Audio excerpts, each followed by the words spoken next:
చిరకాల ఆకాంక్ష షాద్నగర్ది.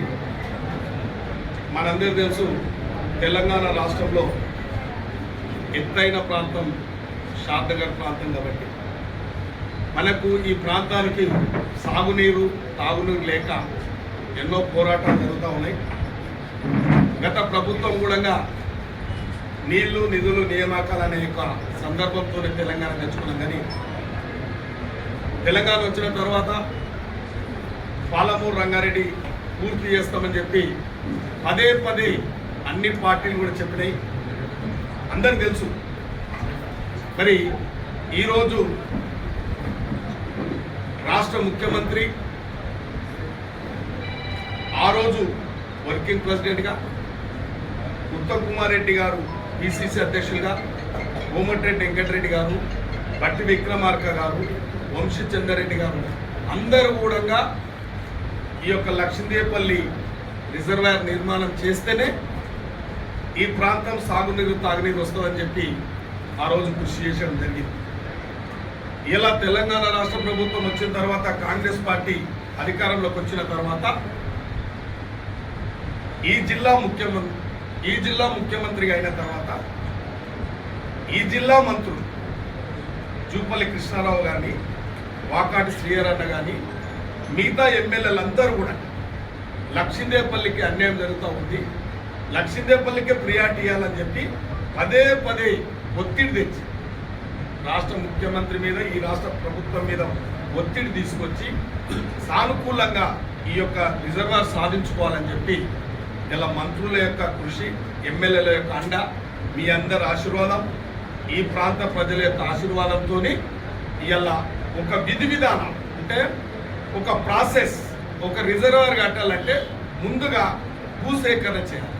భూసేకరణ చేయడానికి ప్రభుత్వం అంగీకరించింది. ఇలా మంత్రుల కృషి వల్ల నిన్నటికి నిన్న పెద్ద ఎత్తున దాని మీద చర్చ పెట్టి ఇద్దరు మంత్రులు వాకాటి శ్రీహరన్న గారిని, జూపల్లి కృష్ణారావు గారిని బాగా చర్చ పెట్టి ఈ యొక్క లక్ష్మీదేపల్లి భూసేకరణ చేపట్టాలని ఒప్పించి మెప్పించి ఈ ప్రాంత రైతాంగానికి ఒక శుభవార్త తీసుకొచ్చినందుకు ఇలా రాష్ట్ర ముఖ్యమంత్రికి, ఇలా ఇరిగేషన్ శాఖ మంత్రి ఉత్తమ్ కుమార్ రెడ్డి గారికి, ఈ యొక్క క్యాబినెట్లో ఉన్న మంత్రులందరికీ ప్రత్యేకంగా ఇలా షాద్నగర్కు న్యాయం జరగాలని ఇద్దరు మంత్రులు వాకాటి శ్రీహరన్న, జూపల్లి కృష్ణరావు సార్ గారు పట్టుతోని ఇలా పని మొదలవుతా ఉందంటే ఇలా చాలా సంతోషంగా ఉంది. నేను నియోజకవర్గం రైతాంగం తరఫున, ప్రజల తరఫున, అందరి తరఫున, పత్రిక సోదరులు కూడా తెలుసు, ఎన్నో చూసారు మీరు అన్ని ఈ మోసపూరితమైన మాటలు, మోసపూరితమైన పార్టీలు అన్నిటిని కూడా మీరు కూడా చూసారు. మీరు కూడా విసిగి చెందారు, కానీ ఇది సాధిస్తారు అని అనుకోలేదు. కానీ ఇలా మీ అందరికి తెలుసు, ఒక ప్రాసెస్ మొదలవుతుంది. ఇలా దీనికి కూడా పరిగి ఎమ్మెల్యేగా ముఖ్య భూమిక పోషించారు. పరిగి ఎమ్మెల్యేగా రామ్మోహన్ రెడ్డి అన్న గారు కూడా, రామ్మోహన్ రెడ్డి అన్నను 2017లో మోసం చేసింది అప్ప. ఇలా మేమందరం కూడా కృషి వల్ల ఈ జిల్లా, ఉమ్మడి జిల్లా పాలమూరు జిల్లాను తప్పకుండా సాగునీరు తాగునీరు సాధించుకోవాలని చెప్పి వాళ్ళు ఆదర బాదరగా, వాళ్ళు ఏ అనుమతులు లేకుండా, ఏ నీటి కేటాయింపు లేకుండా ఇష్టానుసారంగా పాలమూరు రంగారెడ్డి ప్రయత్నం చేయబోయారు. కానీ పూర్తి కాలేదు.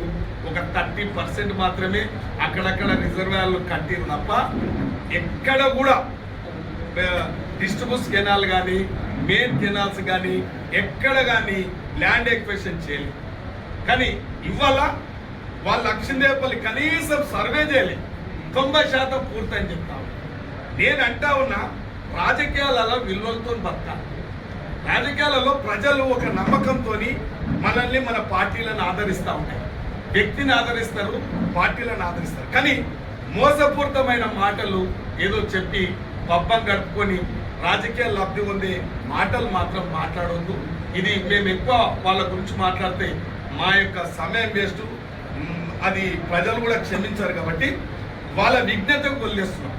పదే పదే పాలమూరు రంగారెడ్డి 90% పూర్తయింది చెప్తాడు. ఒక తోకమూతు లేడు, తాడుపొంగలం లేనోడు శ్రీనివాస్ గౌడ్ మాట్లాడతాడు, గిట్లా గిట్లా అంటే కాలువలు వారుతాయంటే గిట్లేనంట, గిట్లా ఏలుతో గిట్లా అంటే ఇనే ఈ రాజకీయాలలో ఉన్నాం, వినయ విధేయత ఉండాలి, అవగాహన ఉండాలి. ప్రజలు ఏమనుకుంటారు? మీరు మాట్లాడే మాటలు అబాస్ పాలు అవుతా ఉన్నారు కాబట్టి మాది మోసపూరితమైన పార్టీ కాదు. ఇలా మన రాష్ట్రం రైతు బిడ్డ, మన పాలమూరు ముద్దు బిడ్డ, దాంట్లో మన అనుభవం కలిగిన జూపల్లి కృష్ణారావు మంత్రిగా, వాకాటి శ్రీహరన్న గ్రామస్థాయి నుంచి పోరాటం చేసిన వాడు. వాళ్ళ ప్రియారిటీ కాదు, ఇలా లక్ష్మీదేవపల్లికి ప్రియారిటీ ఇవ్వాలని చెప్పి బల్ల గుద్ది మాట్లాడాడు వాకాటి శ్రీహరన్న గారికి. నేను ఎప్పుడూ రుణపడు, ఎందుకంటే చాలా నా ఆవేదన, నేను చేసే కృషి ఎప్పటికప్పుడు అన్నా నాకు ఏమొద్దు, నాకు మా ప్రాంతానికి సాగునీరు తాగునీరు వస్తుంది చాలు అంటే అదొక్కటేనా అంటే అదొక్కటే అంటే అది ఎప్పుడు కానీ అందరు ఎమ్మెల్యేలు సహకరించరు, ముఖ్యమంత్రి సహకరించరు, ఉత్తమ్ కుమార్ రెడ్డి సహకరించరు, అందరు సహకరించరు. కాబట్టి నేను నియోజకవర్గం తరఫున నిజంగా అది ఖచ్చితంగా పూర్తి చేస్తాం, మీ అందరి ఆశీస్సులతోని ముందుకు పోతామని చెప్పి ప్రతి ఒక్కరికి నేను అభినందనలు తెలియజేస్తా ఉన్నాను, శుభాకాంక్షలు తెలియజేస్తా ఉన్నాను. ముఖ్యంగా రాష్ట్ర ముఖ్యమంత్రికి ఉత్తమ్ కుమార్ రెడ్డి గారికి నేను ఎప్పుడు రుణపడి ఉంటానని చెప్పి కోరుకుంటూ ఈ అవకాశం. పాలమూరు రంగారెడ్డి విషయం చాలా స్పష్టంగా చెప్పడం ఒకటే కాకుండా దాని మీద పెట్టుకున్న ఆశ, పడ్డ బాధ కూడా స్పష్టంగా చెప్పారు మా శంకరన్న. నేను విచిత్రపోతా ఉంటే చాలా సందర్భాలలో అదేదో సినిమా గుర్తుకొస్తుంది నాకు. ఏదో సినిమా ఉంది, అది ఆ కమల్ హాసన్ హీరో ఉంటాడు, ఆ దాంట్లో ఒక పెద్ద నీకు ఉద్యోగం ఇస్తాపో అంటే ఆయన్ని పడుకోనియడు, లేవనియడు, బయటికి పోనీయడు, కూరగాయలేనియడు, లాస్ట్కి బాత్రూమ్ పోతుంటే బాత్రూమ్ కూడా సాధ్యం సినిమా. నాకు నిజంగా అనిపించేది ఇదేది శంకరన్న సీఎం గారి ఇంటికి పోతే పాలమూరు రంగారెడ్డి అంటాడు, లేకుంటే లక్ష్మీదేవిపల్లి అంటాడు, ఏడపోతే అంటాడు. నేను ఒకసారి స్టడీ చేసిన ఈ మనిషికి ఇంత ఎందుకు పిచ్చి ఉందని. స్టడీ చేస్తే అప్పుడు అర్థమైంది వాస్తవంగా కూడా లక్ష్మీదేవిపల్లి రిజర్వాయర్ కంప్లీట్ కాకపోతే నాట్ ఓన్లీ వీర్లపల్లి శంకరని కాదు, ఏ రాజకీయ నాయకుడైనా కూడా తన జీవితంలో ఏదో ఒకటి కోల్పోయాడు అనేటువంటి మాట మాత్రం నిజం చెప్తాను. ఈరోజు అదృష్టం కలిసి వచ్చింది. మన ప్రియతమ ముఖ్యమంత్రి గారు ఈ ఉమ్మడి పాలమూరు జిల్లా ముద్దు బిడ్డ, నల్లమల్ల బిడ్డ, ఈ ప్రాంతంలో ఉన్నటువంటి రైతుల గోస తెలిసిన వ్యక్తి. సేమ్ టైం ఏ పాలమూరు రంగారెడ్డిని చూపించి 2 సార్లు అధికారంలోకి వచ్చిన తర్వాత కూడా ఆ పాలమూరు రంగారెడ్డికి సంబంధించినటువంటి విషయాన్ని తొక్కిపడేసి ఏ పాలమూరు రంగారెడ్డి చూపించి ఈ పాలమూరు ఉమ్మడి జిల్లాలో ఎక్కువ స్థానాలు గెలిచి గవర్నమెంట్ కూడా తెచ్చుకునే సందర్భాన్ని మర్చిపోయి, లేదా అంతకంటే ముందు ఈ పాలమూరుకెంచి ఈ పాలమూరు ఊరిలో మా ముఖ్యమంత్రి గారు అంటా ఉండ్రి, పాలమూరులో నీ ఊరు లేదు, లేకుంటే పార్లమెంట్లో నీకు గొంతు లేదు, అయినా కూడా పాలమూరు నీకు గెలిపించినట్టే ఎక్కడ ఉద్యోగం అనే ఇబ్బంది అయితే ఉన్న కాన్సెప్ట్ గెలిపించారు. అది కూడా మర్చిపోయి మరి పాలమూరు రంగారెడ్డి పేరు మీద 2016 సెప్టెంబర్లో 16 తారీఖు రోజు మీరు ఇచ్చిన జీవో ఏంది? శ్రీశైలం బ్యాక్ వాటర్ కించి ఏడికిచ్చారు, 21 స్టేజ్ల మీద లక్ష్మీదేవిపల్లికి ఇచ్చారు. మరి ఇచ్చింది మీరు 21 స్టేజ్లు అయితే మీ టెండర్ పిలిచిందంతా 18 స్టేజ్లకు. మీరు పిలిచినప్పుడు ఎంత 21 స్టేజ్కి ఎంత అన్నారు అమౌంట్? 27,000 ప్రాతిపదిక అమౌంట్తో చేసి డిపిఆర్ తయారు కాగానే 58,000 కోట్లకు మీరే డిపిఆర్ గవర్నమెంట్ సబ్మిట్ చేసింది. మరి మీరే 58,000 కోట్ల రూపాయలు పాలమూరు రంగారెడ్డికి వెచ్చించి మరి తమ అధికారంలో ఉన్నప్పుడు 27,000 కోట్ల మందమే నేను అనుకుంటే రవాణామి ఖర్చు పెట్టి ఏడేడైతే మట్టి వర్క్ ఉందో అక్కడంతా వర్కులు చేసి పర్యావరణ శాఖ అనుమతులు లేకుండా, నీటి కేటాయింపులు లేకుండా, అసలు ఇంకా విచిత్రమైన సంఘటన అంటే సెకండ్ పంప్ హౌస్ కాడ ఏ కాంట్రాక్టర్కి అయితే ఆంధ్ర కాంట్రాక్టర్కి ఇచ్చినావో ఆ కాంట్రాక్టర్ ఇప్పటిదాకా ఈ రోజు కూడా టన్నల్ కంప్లీట్ చేయలే, ల్యాండ్ ఎక్వేషన్ కాలే, కాలువ మొత్తం కాలే. ఒక్క మోటారు 2022లో ఎలక్షన్స్ ఉందని చెప్పేసి ఒక్క మోటారు ట్రయల్ రన్ చేసి అది అర్ధగంట తర్వాత బంద్ చేసి ఇక పాలమూరు రంగారెడ్డి ద్వారా మొత్తం జనరేటర్ పాలమూరు రంగారెడ్డి ద్వారా మొత్తం ఉమ్మడి పాలమూరు జిల్లాలో ఉన్నటువంటి వలసపోతున్న జీవన విధానాన్ని మార్చేసి సస్యశాపనం చేస్తా అని చెప్పి ఓట్లు వేయించుకొని గెలిచినటువంటి మాజీ ముఖ్యమంత్రి గారు, మాజీ నీటిపాలన శాఖ మంత్రి గారు ఒక్కసారి ఆలోచన చేయాలి. మీరు పాలమూరు మీద పెట్టినటువంటి బేనీయత ఆలోచన చేయాలి. పాలమూరు రంగారెడ్డి తర్వాత మీరు స్టార్ట్ చేసిన కాళేశ్వరానికి ₹1,00,00,000 ఖర్చు, 1,00,000 కోట్లు, 1,00,000 కోట్లు ఖర్చు పెడతారు కదా. మరి 6,00,000 కోట్లు ఖర్చు పెట్టినటువంటి కాళేశ్వరం ఎందుకు మీరు కంప్లీట్ గా త్వరితగతిగా చేయాలని అనుకున్నారు? మరి ఎందుకు పాలమూరు రంగారెడ్డికి 27,000 కోట్లు మాత్రమే ఖర్చు పెట్టి ఆపేసిండ్రు? మళ్ళీ ఇప్పుడు అంటారు ఈ ఉమ్మడి పాలమూరు జిల్లా మాజీ మంత్రులు మాజీ శాసకులందరూ కూడా పాలమూరు పోరంట. దేనికోసం పోరు? ఎవరు పోరు చేయాలి? లక్ష్మీదేవపల్లికి రమ్మన్నా. ఎవరు పోరు చేయాలి? నీవేం అధికారం లేకుంటివా? ఇదే పాలమూరు రంగారెడ్డి పేరు చూపించే కదా 2 సార్లు అధికారంలోకి వస్తుంది. మరి ఆ అధికారంకి వచ్చినప్పుడు కొంత జ్ఞాసన ఉండాలా లేదా? యువకులు అడగరా? ఉమ్మడి పాలమూరు జిల్లా యువకులు ఉడికిపోతా ఉన్నారు. అందుకే కదా పాలమూరు రంగారెడ్డి నువ్వు మరుగున పడేసినందుకే మీ పార్టీని మరుగున పడేసి 14లో 12 మందిని కాంగ్రెస్ వాళ్ళు గెలిపించారు కదా. అయినా మళ్ళీ ఆలోచన లేదు. ఆ తర్వాత పార్లమెంట్ ఎలక్షన్స్ వల్ల 2 బీఆర్ఎస్ స్థానాలు కోల్పోతే కూడా ఆలోచన లేదు. ఆ తర్వాత మున్సిపాలిటీలు కానీ లేకపోతే గ్రామ పంచాయతీ సర్పంచులలో కూడా ప్రజల వ్యతిరేకత అర్థం లేదు. ఎటు పోతే అటు ఏదో కొత్త కారణం చేత కొత్త మాట పెట్టుకొని మంచి టైటిల్ పెట్టుకొని బయటకు వస్తే పాలమూరు ప్రజలు నిజంగా చెప్తారు అమాయకులు ఉండొచ్చు కాక తెలివి తక్కువ వాళ్ళు మాత్రం కాదు అన్న విషయాన్ని గుర్తుపెట్టుకోవాల్సిన అవసరం ఉంది. అమాయకులు కాబట్టి మేము పార్లమెంట్ లో ఎంపీ గెలిపించినాం. ఆ గెలిపించినందుకన్నా 5 సంవత్సరాలు ఒక్కరోజు కూడా పాలమూరు గురించి మాట్లాడకపోయినా కూడా గెలిపించినాం. ఆ తర్వాత 2 సార్లు అధికారం ఇచ్చినా కూడా మీరు ఆ అధికారాన్ని ఉపయోగించి పాలమూరు రంగారెడ్డి కంప్లీట్ చేయలేదన్న విషయం ప్రతిసారి మొన్న కూడా కేసీఆర్ గారు బయటకు వచ్చి ఇక ఇది అది చేస్తాం కత్తులు తిప్పుతామని ఒక మాట మాట్లాడు. మళ్ళీ పాలమూరు రంగారెడ్డి విషయమే లెక్కలు కనిపిస్తా ఉన్నాయి. మీరు పెట్టిన ఖర్చు కనిపిస్తా ఉంది. మీరు పెట్టిన ఖర్చే 50% దాటలేదు. 95% పన్ను పోతాయి. ఇట్లా మోటార్ వేస్తే ఇట్లా నీళ్లు పోతాయి.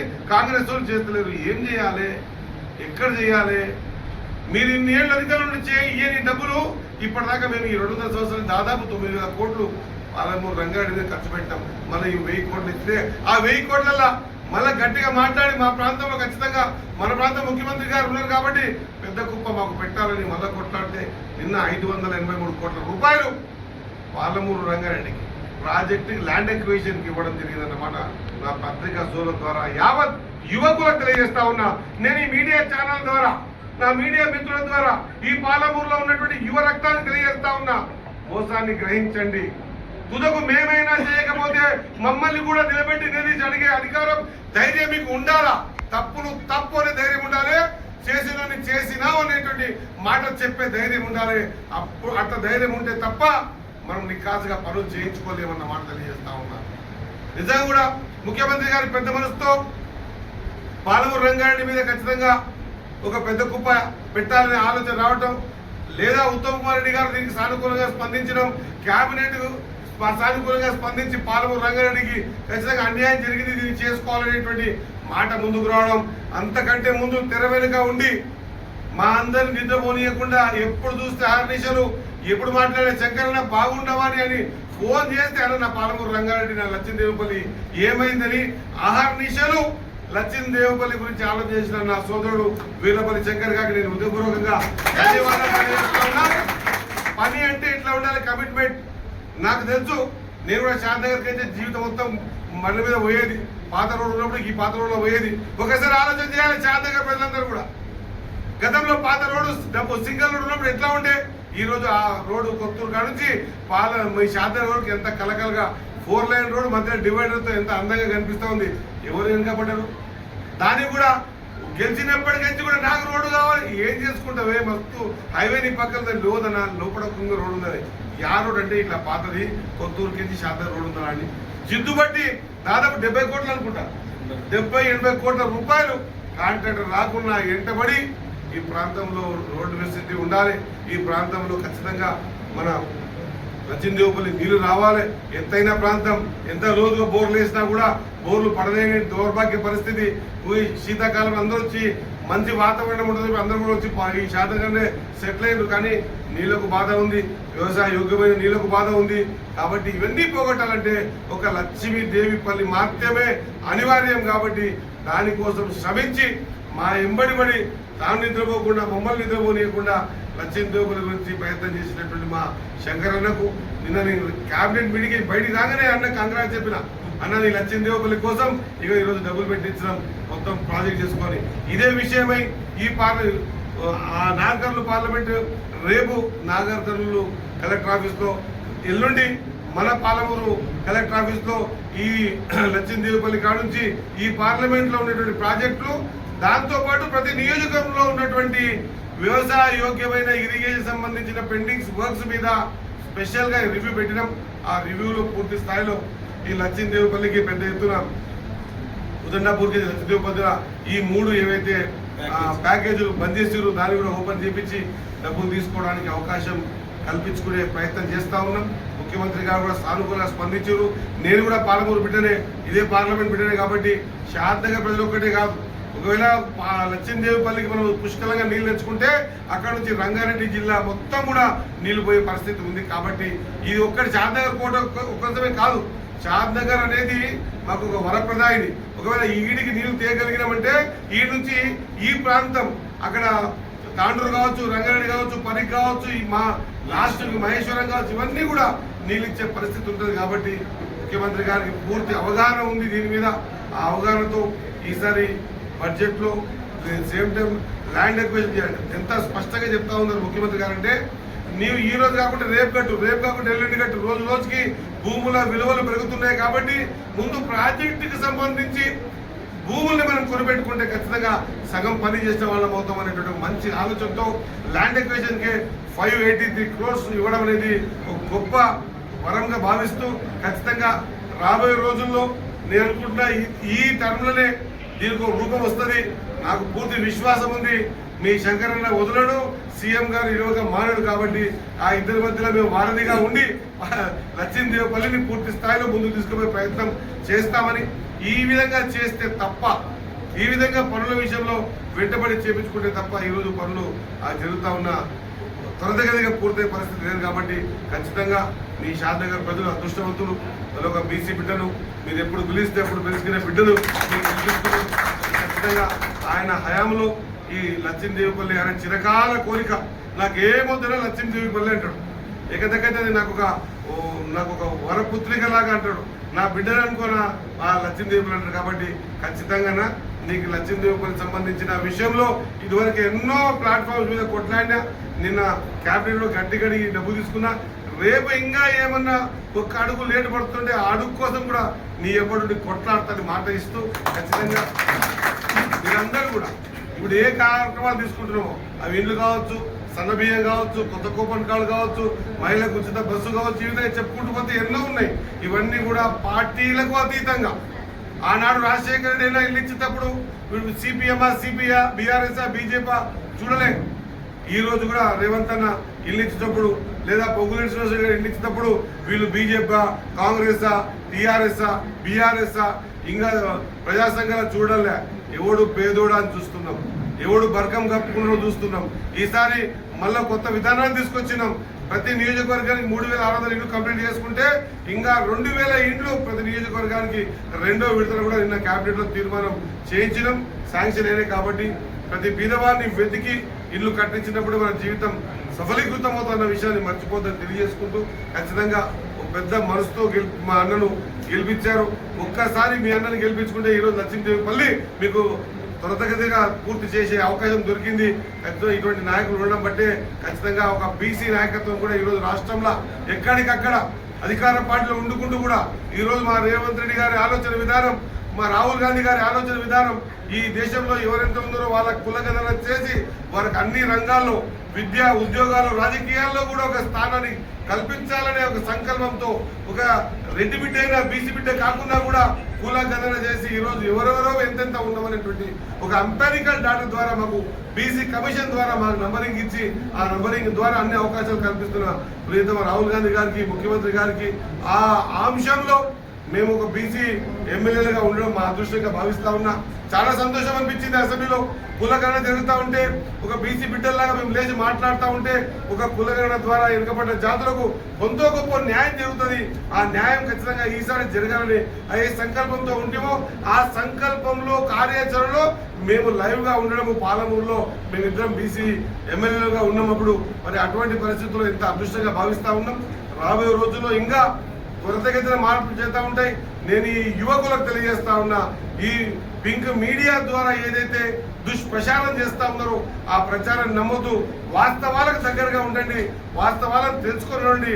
నేను ఇదివరకే చెప్పిన, ఇదే ప్రెస్ మీట్లో చెప్పిన, ఒకవేళ మేము పని చేయకుంటే కూడా నిలదీసి అడిగే హక్కు అధికారం మీకు ఉంది. కాబట్టి మేము పనిచేయడానికే ఉన్నాం. ఇప్పుడు గెలిచిన ఎమ్మెల్యేలు కూడా వెనుక ఏమేసుకుందాం అనేటువంటి పరిస్థితి ఎవరికి లేదు.